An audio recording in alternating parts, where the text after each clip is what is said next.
क्योंकि अगर आपके पास एक फिजिकल फॉर्म ऑफ सर्टिफिकेट नहीं है तो एडमिशन में आपको नहीं दिया जाएगा एडमिशन। और ऐसे बहुत सारे बच्चों के साथ हुआ भी है। डोंट यू थिंक कि आपका रैंक अच्छा आ गया, आपको मार्क्स अच्छे आ गए तो आपको एडमिशन भी मिल जाएगा, ऐसा नहीं होता है। हेलो एवरीवन, तो कैसे हो आप सब। तो सबसे पहली चीज़ आज मैं आप लोगों को बताने वाली हूँ जिसके ऊपर आप लोग बहुत ज़्यादा टेंस थे और सब लोग आपको परेशान ही करें कि कट ऑफ वीडियोज़ ही नहीं ला रहे हैं। तो मैं आपको आज कट ऑफ तो नहीं बताऊंगी, उसके लिए और वीडियो बनाऊंगी। बट आज की वीडियो में मैं आपको सबसे पहले ये बता दूंगी कि आप लोगों के कट ऑफ्स टेंटेटिवली इस बार इंक्रीज होने वाले हैं या डिक्रीज होने वाले हैं शुरू में ही वीडियो में, ताकि आप वीडियो स्किप करके चले जाओ। ऐसा तो हो नहीं सकता, तो इसीलिए मैं आपको वीडियो के एंड में बताऊंगी। सबसे पहली बात तो अभी आप सबको पता है कि आप लोगों का पोर्टल ओपन हो चुका है फॉर सिलेक्टिव डॉक्यूमेंट अपलोड। अब आप लोगों को ये भी डाउट आ रहा होगा कि कौन से डॉक्यूमेंट्स को अपलोड करना है, कौन से डॉक्यूमेंट्स को अपलोड नहीं करना है, क्योंकि इसके ऊपर टेलीग्राम पे काफ़ी सारे मैसेजेस मुझे कल तक आ रहे थे। क्योंकि कल के बाद तो टेलीग्राम बैन हो चुका है। हमारे सरकार का मानना ये है कि अगर आप लोगों की चोरी हो रही है, आप लोगों के साथ मर्डर हो रहे हैं, आप लोगों के साथ क्राइम हो रही है, तो आपको घर के अंदर रहना चाहिए, ना कि क्राइम्स को स्टॉप करना चाहिए। तो एनी हो, तो यहाँ पे ऐसी कोई बातें हम लोग नहीं करेंगे जिससे हमें जेल जाना पड़ जाए, क्योंकि अभी हमारी उम्र नहीं है जेल जाने की और पापा भी बहुत मारेंगे। तो सबसे पहली चीज़ जो आपको डॉक्यूमेंट्स अपलोड में करनी है, तो सबसे पहली ये चीज़ है कि अगर आप लोगों ने सारी चीज़ें सही सही अपलोड कर दी हैं, स्पेशली ड्रॉपर्स की बातें मैं कर रही हूँ, तो आपको अभी एक्स्ट्रा कुछ करने की ज़रूरत नहीं है, री अपलोड करने की भी ज़रूरत नहीं है। अगर आप लोगों ने अपना कास्ट सर्टिफिकेट, कैटेगरी सर्टिफिकेट, अगर आप लोगों को रिजर्वेशन मिल रहा है तो ही, अगर आप लोगों ने ये सब चीज़ें कर लिया है अप्रैल 1, 2026 के बाद वाले सर्टिफिकेट्स आपने अपलोड किए हैं, अगर आप ओबीसी, एनसीएल या ईडब्ल्यूएस हो, उसके साथ साथ अगर आपने 10th और 12th के मार्कशीट्स वगैरह भी सबमिट कर दिए हैं, आप तो फोटो आईडी भी सबमिट कर दी हैं, तो डेफिनेटली आप लोगों को कुछ और करने की ज़रूरत नहीं है, गुड टू गो। अब हम बात करते हैं उन बच्चों की जिन लोगों का 12th का एग्ज़ाम अभी अभी ख़त्म हुआ है हाल ही में और उन लोगों को अभी सबमिट करना है। तो सबसे पहली चीज़, या तो आपके पास सर्टिफिकेट है या तो आपके पास आपका सर्टिफिकेट नहीं है या मार्कशीट नहीं है। तो अगर आपके पास अपना मार्कशीट है तो ऑब्वियस सी बात है, सबमिट कर दो, अपलोड कर दो। दूसरी चीज़, अगर आप लोगों के पास आपका मार्कशीट नहीं है तो आप क्या करोगे। सबसे पहली चीज़ कि आप लोग अपने स्कूल के पास जाओगे और मार्कशीट जनरेट करवाओगे। अगर वो नहीं करवा पा रहे वो, अगर आपको कंपार्टमेंट आ गया था, ये सब चीज़ें हैं दिक्कत, तो सबसे पहली चीज़ आपको जो ओल्ड मार्कशीट है वो आपको अभी अभी सबमिट करनी है। जब आपका कंपार्टमेंट एग्जाम के बाद न्यू मार्कशीट आएगा वो आपको ईमेल करना है उनके ऑफिशियल पोर्टल पे, उनका ईमेल आईडी दिया है उस ईमेल आईडी पर। अगर आपने उनके फ्रिक्वेंटली आस्क्ड क्वेश्चंस पढ़े होंगे, क्योंकि मैंने पढ़े हैं, तो उस पर ऑलरेडी क्लियरली मेंशन है। तो इसके अलावा अब आपको क्या करना है कि जिन बच्चों का अभी तक सर्टिफिकेट नहीं आया है, 21 जून ही उनका लास्ट डेट है, तो अगर आप लोगों के पास अभी तक सर्टिफिकेट्स नहीं है तो प्लीज़ अपने स्कूल के साथ कांटेक्ट करो। एटलीस्ट डीजी लॉकर पे जो सर्टिफिकेट आया है वही अपलोड कर दो, क्योंकि अगर आपके पास एक फिजिकल फॉर्म ऑफ सर्टिफिकेट नहीं है तो एडमिशन में आपको नहीं दिया जाएगा एडमिशन। और ऐसे बहुत सारे बच्चों के साथ हुआ भी है। डोंट यू थिंक कि आपका रैंक अच्छा आ गया, आपको मार्क्स अच्छे आ गए तो आपको एडमिशन भी मिल जाएगा, ऐसा नहीं होता है। तो आपको सर्टिफिकेट चाहिए ही चाहिए, आपको मार्कशीट चाहिए ही चाहिए। तो फिजिकल फॉर्म में आपके पास मार्कशीट और सर्टिफिकेट दोनों होने चाहिए during the time of admission. But for the time being at least DG locker से आप डाउनलोड करने की कोशिश करो या फिर सॉफ्ट कॉपी करने से आप अरेंज कर लो। ये हो गई बात सर्टिफिकेट की या मार्कशीट की of 10th and 12th books. अब बात करते हैं हम लोग कास्ट सर्टिफिकेट की, कैटेगरी सर्टिफिकेट की। तो जो अनरिजर्व कैटेगरीज हैं, जो कि जनरल है और ओबीसी है, आप लोगों को किसी तरह का कोई भी सर्टिफिकेट्स शो करने की कोई ज़रूरत नहीं है, क्योंकि आप एनीवेज अनरिजर्व्ड हो, तो आपको कोई भी अलग से कैटेगरी रैंक नहीं आएगी। तो इसीलिए you don't have to submit any category certificate in front of them. अब बात करते हैं ईडब्ल्यूएस और ओबीसी एनसीएल की। अगर आप ईडब्ल्यूएस और ओबीसी एनसीएल हो तो आपको बेसिकली इस फॉर्मेट में जो आपको मेरे स्क्रीन पर दिख रहा होगा, आप आईआईटी पोर्टल पे जाके भी ये फॉर्मेट डाउनलोड कर सकते हो। सिमिलर फॉर्मेट में आपको सर्टिफिकेट इशू करवाना है अप्रैल 1, 2026 के बाद। तो बेसिकली आप लोगों को ये एग्जैक्ट फॉर्मेट नहीं मिलेगा, ना आपको ये फॉर्मेट को फिल करके लेके जाना है उनसे साइन करवाने के लिए, वो नहीं करेंगे।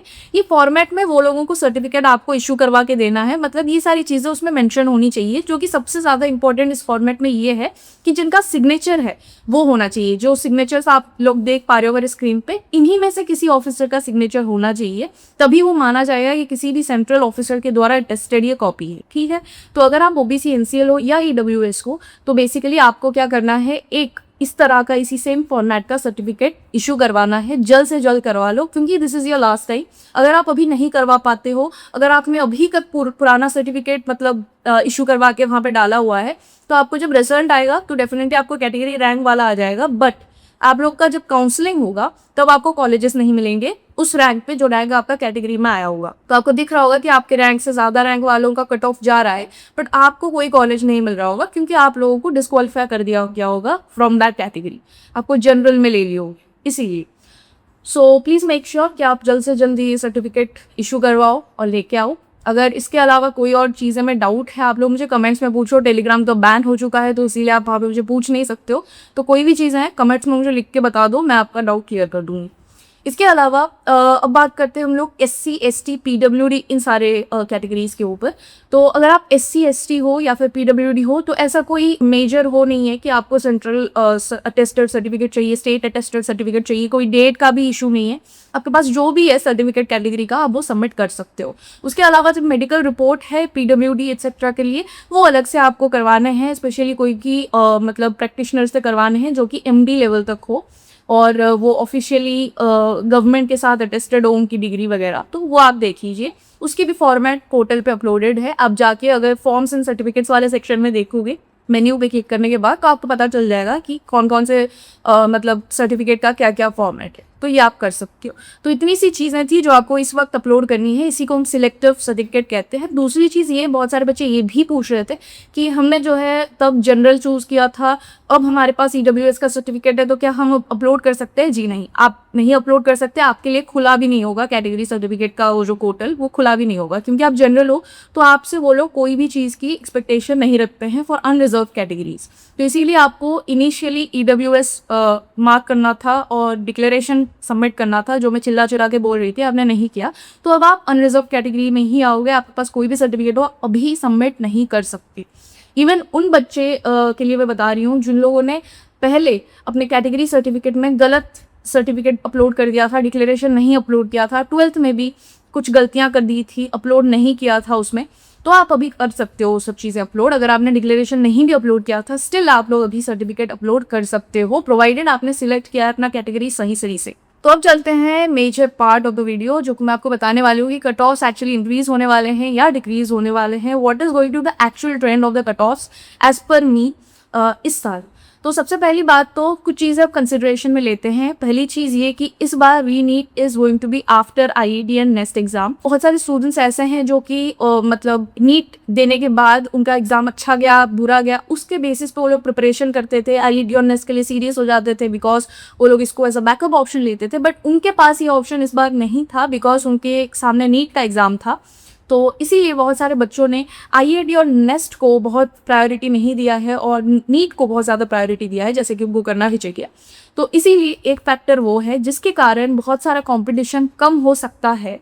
दूसरी फैक्टर ये है कि काफ़ी सारे बच्चों में इस बार केमिस्ट्री का और मैथ्स का और फिज़िक्स का पेपर थोड़ा सा डिफ़िकल्ट था पिछले साल या फिर पिछले काफ़ी सालों से ये बताया है, तो इसलिए पेपर का डिफ़िकल्टी भी थोड़ा सा इंक्रीज हुआ है, वी कैन टेल दैट। इस साल 2 बेटर कॉलेजेस बेसिकली ISCS और IIST Shibpur. IIST Shibpur is a tier 2 college by the way, let me tell you, काफ़ी पॉपुलर है। तो ये 2 कॉलेजेस इस बार ऐड हुए हैं IIT के साथ, एंड उसके साथ साथ जो एग्जिस्टिंग कॉलेजेस थे like IIT Madras, IIT Guwahati, IISc और आइजर्स, ये सारे तो हैं ही। तो डेफिनेटली सीट्स थोड़े से इंक्रीज भी हुए हैं और उस वजह से कंपटीशन हाई होने के चांसेस है, क्योंकि हो सकता है कुछ बच्चे जो कि ऑलरेडी ये सब चीज़ों में ज़्यादा इंटरेस्टेड ना हो या फिर IIT ना दे के बट जाते हों IACS या फिर IIST शिवपुर में, उनके लिए इस बार सीट थोड़े से ज़्यादा बढ़ गए।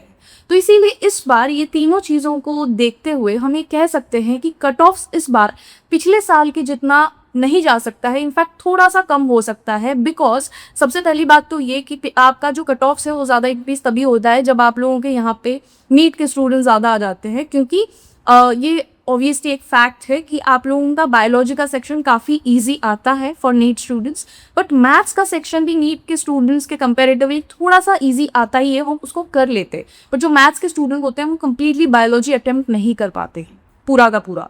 तो इस वजह से हम देखते हुए कि नीट के स्टूडेंट्स इस बार यहाँ पे कम आए होंगे या फिर कम इन्वॉल्व होंगे, तो उसके अकॉर्डिंग आप ये सोच सकते हो कि कट ऑफ थोड़े से स्लाइटली डिक्रीज हो सकते हैं। बट फॉर नाउ आप ये बहुत ज़्यादा एक्सपेक्ट मत करो कि कट ऑफ 20 मार्क्स 30 मार्क्स से डिक्रीज हो जाएंगे, बहुत कम डिक्रीज हो सकते हैं क्योंकि सीट्स बढ़ गए हैं और उसके साथ साथ कंपटीशन भी थोड़ा सा कम हो सकता है, क्योंकि कुछ बच्चे जिन्होंने एग्जाम का फॉर्म फिल करा हुआ है उनको ये पता नहीं होगा कि उनका रीनीट होने वाला है।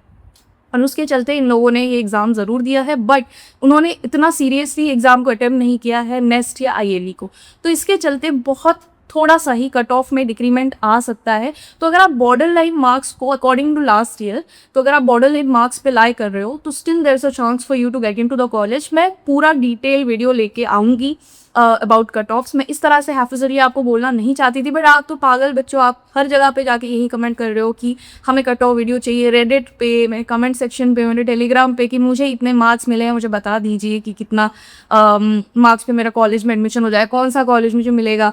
तो इसीलिए फॉर द टाइम बिंग आपका टेंशन थोड़ा सा कम करने के लिए आई एम टेलिंग यू, क्योंकि मेरे टाइम पे भी जब मुझे मार्क्स मिले थे तो मुझे लग रहा था कि इस कॉलेज के लिए तो मैं काफ़ी बॉर्डर लाइन हूँ, तो क्या मुझे ये कॉलेज मिल सकता है, नहीं मिल सकता है। तो मैं हर जगह जाके ये कमेंट कर रही होती थी।